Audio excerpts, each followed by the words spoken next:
कराची में बदलता मौसम कम कुव्वत मुदाफ़ियत वालों के लिए बीमारियों का बायस बन गया, जिसके बायस दमा, चेस्ट इन्फेक्शन, खांसी और नज़ला ज़ुकाम की शिकायत बढ़ गई।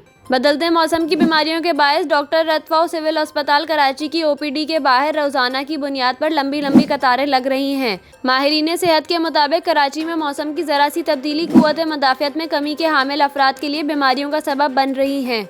बदलते मौसम के दौरान तिब्बी माहिरीन ने अवाम को ठंडे और गैर मेयारी मशरूबात के इस्तेमाल से गुरेज का मशवरा देते हुए कहवे और सूप का इस्तेमाल को बेहतरीन करार दिया है। डॉक्टरों के मुताबिक मौजूदा मौसम में खुश्की के बायस बच्चों और बुजुर्ग शहरियों को दमे की शिकायत बढ़ जाती है, जिसके लिए खास एहतियात ज़रूरी है।